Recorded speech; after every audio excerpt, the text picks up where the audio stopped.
My girlfriend said, "Stop being paranoid about Jake. We're just close friends." I said, "Cool. Then you won't mind if I'm close friends with his girlfriend." What happened at our double date had her seeing red. Original post. I, 31 male, am in the process of disentangling my life, and I guess I just need to write this down to make sure I'm not the crazy one. My girlfriend, Clara, 29, and I have been living together for about 2 years in an apartment that I was already in before she moved in. Things were, I thought, pretty great. Comfortable, easy. We were planning a trip for next spring. And then, about 6 months ago, her work husband Jake started taking up all the oxygen in our lives. At first, it was just annoying. Jake said the funniest thing in the meeting. "Jake and I are grabbing lunch. Jake is having trouble with his landlord. I need to take this." Fine. Whatever. He's a colleague. But it escalated. It became late-night texts that made her laugh, but she'd angle the phone away if I glanced over. It was her bailing on a dinner with my parents at the restaurant because Jake had a major emergency, which turned out to be his cat throwing up on his rug. He needed emotional support. I tried to talk to her multiple times. "Hey, Clara, the amount of time you spend talking to Jake feels like a lot. It's cutting into our time. It makes me uncomfortable." The response was always the same, delivered with an eye roll that could power a wind turbine. "Oh my God, stop. Stop being so paranoid. He's my best friend. It's not like that. You sound jealous. He's just Jake. We're just close. You're trying to control me, and I don't like it. It's 2024. Men and women can be just friends. You're the one being weird and insecure." The gaslighting was masterful. I'd end up apologizing just to end the fight. I started to believe it. Maybe I was the paranoid, insecure boyfriend. Maybe I was old-fashioned. Then, 3 weeks ago, I was at a happy hour for my own job at a big downtown bar. And I saw them, Clara and Jake, in a corner booth with another couple. Clara had told me she was working late on a big project. I watched for a minute, my stomach turning into a cold, hard knot. I saw Jake, who was sitting next to another woman, lean over and whisper something in Clara's ear. I saw Clara laugh and put her hand on his knee. His knee, while his date or girlfriend or whatever was right there, watching her own menu like it held the secrets to the universe. I saw Clara. I saw Jake. But mostly I saw the other woman. She had this tight, bright, miserable smile plastered on her face. And I recognized it. It was the same smile I'd been practicing in the mirror. Clara and Jake got up to play darts, laughing and bumping hips. I walked over to the table. "Hi," I said to the woman. "I'm Liam. I'm Clara's boyfriend." Her eyes went wide. "I'm Maya. I'm Jake's girlfriend." We just stared at each other for a solid 10 seconds. "They're just close friends," I said, making air quotes. Maya let out a sound that was half laugh, half sob. "That's what he tells me. Stop being paranoid, Maya. She's just Clara." He really said that. Stop being paranoid. Weakly, she said, finally looking me in the eye. It's his favorite. "I'm so sorry," I said. "Me too," she replied. Clara and Jake came back, their faces dropping when they saw me. "Liam," Clara said, her voice unnaturally high. "What you doing here?" "My work event," I said calmly. "Hi, Jake. You must be the close friend." Jake just kind of grunted. "This is Maya," I said, gesturing to her. "Jake's girlfriend." I was just introducing myself. The air was so thick you could have sliced it. "Well, this is weird," Clara said, forcing a laugh. "Small world." "Yeah, hilarious," I said. "Well, I'm heading out. You guys have fun working on your project." I looked at Maya. "It was really nice to meet you, Maya." "You too, Liam." I went home. I didn't text Clara. I just thought. The next day, I found Maya on social media. Her profile was public. I sent her a message. "Hey, Maya. Liam here. What I saw last night, it's not okay. I'm not going to tell you what to do about Jake, but I'm done being made to feel crazy by Clara. I have an idea, but it's a little theatrical, and it would require your help. No pressure at all, but if you're tired of being paranoid, let me know." She replied an hour. "I'm in. What's the plan?" A few days later, I brought it up with Clara. "Hey, I was thinking, I was a total jerk about Jake." "You're right. It's 2024. I was being insecure." Clara was visibly relieved. "Oh, wow, Liam. Thank you. That means a lot." "Yeah," I said. and I feel bad for being so weird to your friend. And I met his girlfriend, Maya. She seems really cool. I was thinking I should make an effort. Maybe I should, be close friends with her, to show I'm not the jealous type. Clara's smile twitched. What? You want to be friends with Maya? Yeah, we're all adults, right? We can all be friends. You're close with Jake. I'll be close with Maya. It'll be great. We can all hang out. She was trapped. How could she possibly say no? Oh, yeah. Yeah. That's really mature, Liam. Wow. Okay. Cool. Cool, I said. So I started. I'd text Maya. Strictly platonically. We were actors in a play, and we never broke character. Hey, Maya, just saw a hilarious video of a corgi. Reminded me of that story you told. Hey, I'm at the grocery store. Do you need anything? Work stress is killing me. Want to grab a we're just friends coffee and vent? And I made sure Clara saw. I leave my phone, screen up, on the coffee table. The first time she saw a text from Maya, she said, "Oh, you're really talking to her." Yeah, she's great. Really funny. It's nice to have a friend, you know? Right. A friend. Last week, I came home a little late. Where were you? Clara asked, her voice a little tight. Oh, just helping Maya build an IKEA bookcase. It was a nightmare. We laughed so hard. Her landlord is a piece of work. I was just giving her some advice. Ew. Went to her apartment? To build furniture. Yeah, that's what close friends do, right? You helped Jake with his cat barf emergency.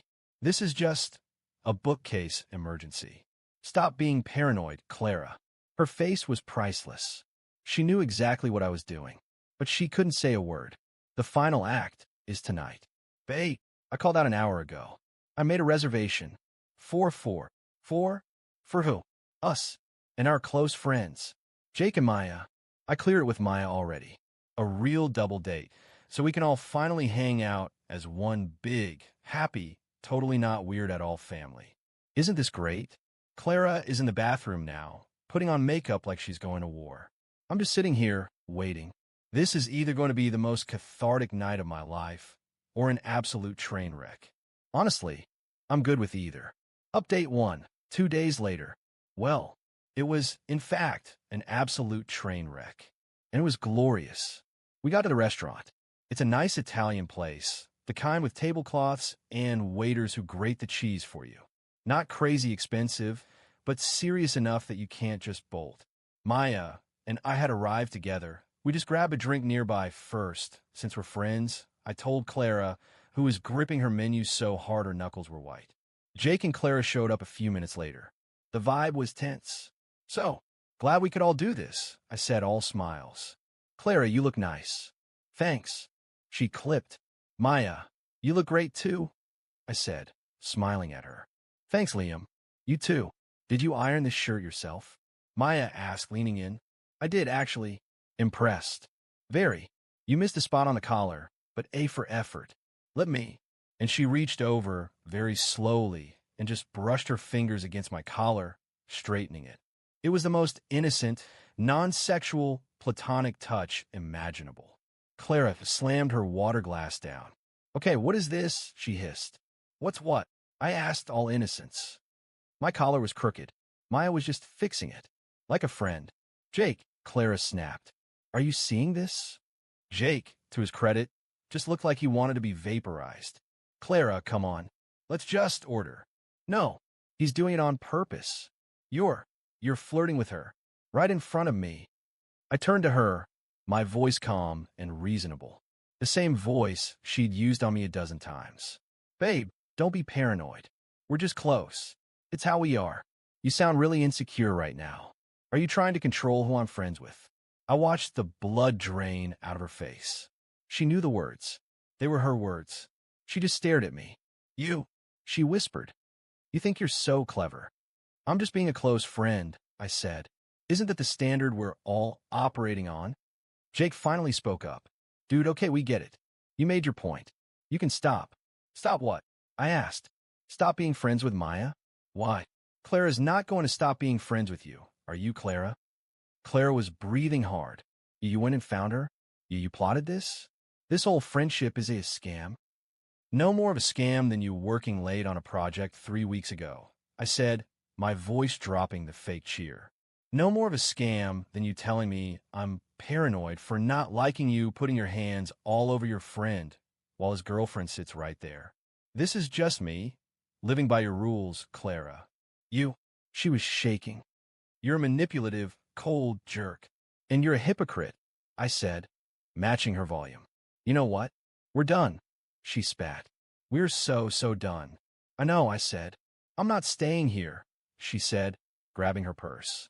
Jake, are you coming? She looked at Jake. Jake looked at Maya. Maya was just calmly sipping her wine, watching the show. Jake, Clara demanded. Jake looked at me, then at Clara. Clara, this is a mess. You guys need to. I'm not. Useless, Clara snarled. She looked at me. I'm staying at my sister's tonight. I'll be by tomorrow to get my things. Okay, I said. She stormed out of the restaurant.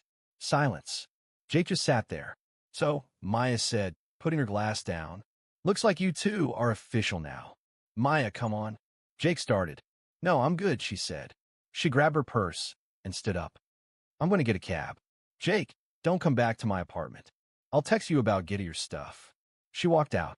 Now it was just me and Jake, the two close friends. He just looked at me. You're a real piece of work, man. Me? I laughed.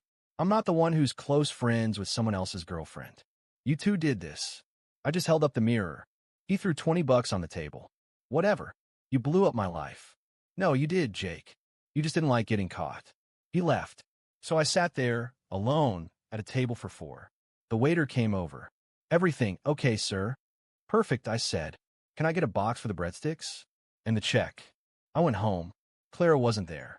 Her closet was half empty. She'd clearly packed a bag before we even left. Around midnight, I got the text. Clara, I meant it. We are over. You're a sick person. Me, understood. We need to handle the logistics. Clara, I want the apartment. Me, no. Clara, you can't just kick me out. I live there. Me, you're not on the lease. I am. We can arrange a time for you to get the rest of your things. While I am present. Clara, I'll see you in court. You're not getting away with this. Me, getting away with what? Holding you to your own standards? She didn't reply. So now I'm here. The apartment feels quiet. I'm sad, yeah. 2 years is a long time. But mostly I just feel like the constant anxiety of being paranoid is gone. I know this isn't over. The entitlement is just getting warmed up.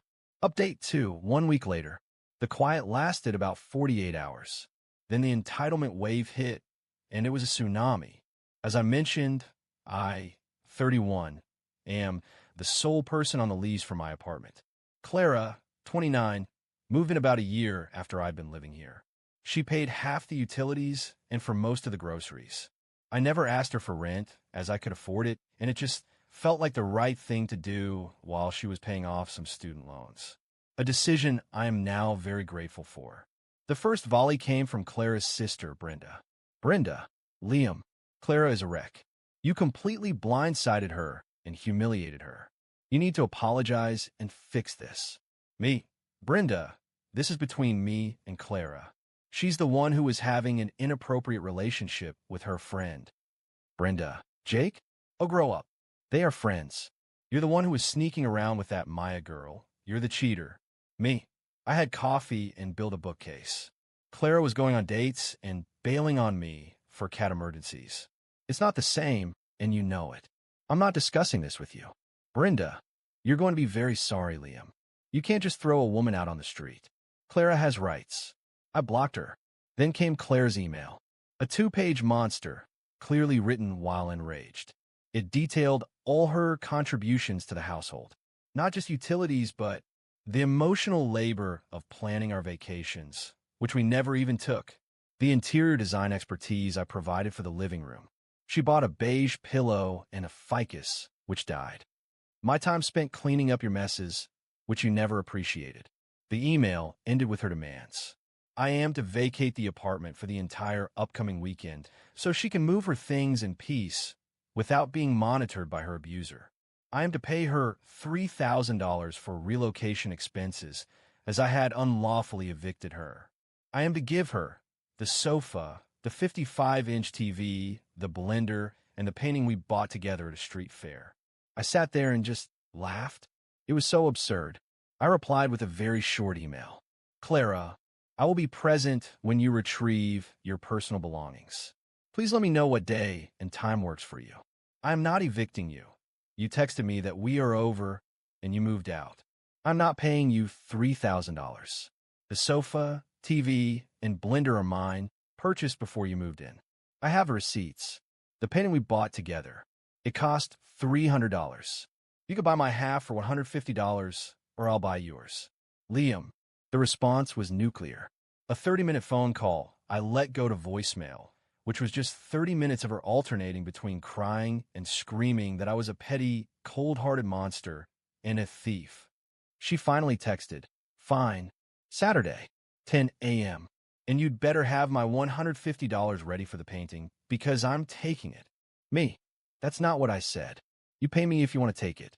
Clara, you're delusional. Saturday at 10 a.m., my buzzer rings. I let her up. And who is with her? Jake. Of course. He's holding a dolly, looking like he'd rather be having a root canal. Clara, I said, blocking the doorway. He's not coming in. I need help carrying my things. That's fine. You can bring your things to the doorway, and he can take them from there. He is not setting foot inside my apartment. You can't be serious. I'm completely serious. After everything? No. He stays in the hall. Jake just shrugged, leaning against the wall. I'll wait here, Cla. She shot him a look of pure venom, then pushed past me. The next hour was hell. She went through every room, grabbing her stuff. But she also tried to take other things. This lamp is mine. No, Clara. My mom gave me that. Well, I like it. Tough. Put it down. She went into the kitchen and started unplugging the blender. That's mine, Clara. I use it every day. That makes it ours. That's not how property works. Put it down. You're being impossible, she shrieked. I'm being firm. You're taking your belongings. Clothes, toiletries, books. That's it. She finally finished, with all her boxes piled by the door. Jake was dutifully shuttling them to the elevator. Then she stood in front of the painting. It's a nice, big, abstract piece, lots of blues and yellows. I'm taking this, she said. Are you paying me $150 for my half? No, you're giving it to me. As compensation. For the humiliation. For the trauma of this breakup. Trauma. I almost choked. You're the one who was emotionally cheating on me for 6 months. It was not. It was a friendship. Something you clearly don't understand. I understand it perfectly now, I said. You don't get the painting unless you pay me. Or I can sell you $150 and you can sign a note saying it's all mine. I hate you, she said, her voice low. The feeling is mutual. Now get out. She grabbed her last box and stormed out, slamming the door so hard the painting rattled on the wall. I thought it was over. I was wrong. That was just the appetizer. This Tuesday, I got a registered letter. A cease and desist from some low-rent lawyer. It claimed I was harassing her by, get this, withholding her personal property, the painting, and refusing to return her financial contributions to the shared domicile, the $3,000 she invented. It was all legal-sounding nonsense, designed to scare me. I had to call a lawyer. I had to pay a $400 consultation fee just to have him laugh and say, she has no case. This is a shakedown. Don't respond. So this is where we are. She's trying to bully me into paying her to go away. She's trying to use the law to punish me for not letting her walk all over me. It's not just entitlement anymore. It's malicious. And I'm not backing down. This common man is organized. Update 3, 2 months later. This whole thing has been a masterclass in petty, entitled escalation. It's finally over, but it was a slog. A week after I got this cease and desist, which I ignored per my lawyer's advice, I was served with papers. Clara, 29, was taking me to small claims court. She was suing me for $5,000. The claim list was incredible. It was a work of pure fiction. $1,500 for her half of the security deposit. I paid the entire deposit 2 years before she moved in. I have the bank statement. $1,000 for wrongful eviction and emotional distress. She left. She broke up with me. I have the texts. $2,500 for community property she was forced to leave behind. This included the sofa, the TV, the blender, the lamp, and, of course, the painting, which she valued at $1,000, despite it costing $300. The idea of going to court, of being accused of these things, made me sick. The legal system is a mess, and I had visions of some judge just splitting the baby and ordering me to pay something just to make her go away. But I'm also not a victim. I spent the next month preparing. I created a binder. Tab A, the original lease, in my name only, dated 2020. Tab B, the bank statement showing my payment for the full security deposit. Tab C, receipts. The sofa, 2019. The TV, 2020. The blender, a gift from my sister with a card. The lamp from my mom. Tab D, the text messages. All of them. Her, stop being paranoid. He's just a friend. Me, this makes me uncomfortable. Her, we are so done. I'm staying at my sister's. My lawyer told me to include this one. My email exchange offering to split the cost of the only shared asset, the painting. Tab E, the receipt for the painting. $300. And the Zelle transaction from her, dated the next day, for $150, with the memo painting. I was ready. D-Day. We're in this small, drab courtroom. No lawyers, just a mediator acting as a judge. Clara is there, with her sister Brenda for support. Jake is nowhere to be seen. More on that later. Claire goes first. She cries. She tells the judge I was jealous and controlling, that I isolated her from her friends, i.e. Jake, that I conspired with Maya to publicly humiliate her. And then, the kicker, he got violent, Your Honor. He threw me out. He locked the door and wouldn't let me back in. I had to leave with nothing but the clothes on my back. My blood ran cold. This was a lie. A dangerous, life-altering lie. Brenda nodded solemnly from the back row. It was my turn. I was shaking, but I just opened my binder. Your Honor, this is not what happened. I calmly presented the lease, the deposit payment, then the texts. This is the text from Ms. Clara on the night of the double date, stating we are so done. And this is the text from her. I'm staying at my sister's tonight. She was never locked out. She left. The judge read them. His face was unreadable. And her claim of community property, I said, my voice getting stronger. Here are the receipts for the sofa, the television, and the blender, all purchased by me before she moved in. What about the painting? The judge asked. The painting, I said, is the only thing we own together. It cost $300. Here is the receipt. And here, I pulled out the final page, is the Zelle transaction from Ms. Clara for $150 for her half. I never withheld it. I offered to buy her out or have her buy me out. She refused. The judge looked at Clara. Ma'am, you're claiming he withheld a painting that you co-own, and you're suing him for $1,000 for it. He was being difficult. Clara stammered. The tears were gone. And you're claiming wrongful eviction when you have, in writing, told him the relationship was over and you were leaving? He made me say that. He manipulated me. And you're suing for a security deposit you never paid? I paid him cash. Do you have a receipt? No. Who gets a receipt from their boyfriend? I do, I said, pulling out a small notebook. Here's my ledger of all her utility payments, which she sent via Zelle. Not a single cash payment. Not a single payment for rent or deposit. The judge sighed. He'd seen this 100 times. Case dismissed. All claims. Ms. Clara, you have no right to any of the property you listed, as it belongs to Mr. Liam. You have no claim to the deposit. You were not evicted. He looked at me. As for the painting, it's a shared asset. You two need to figure it out. I can't order one of you to sell to the other. My advice is to sell it and split the money. But this case is over. He banged his gavel. Clara was livid.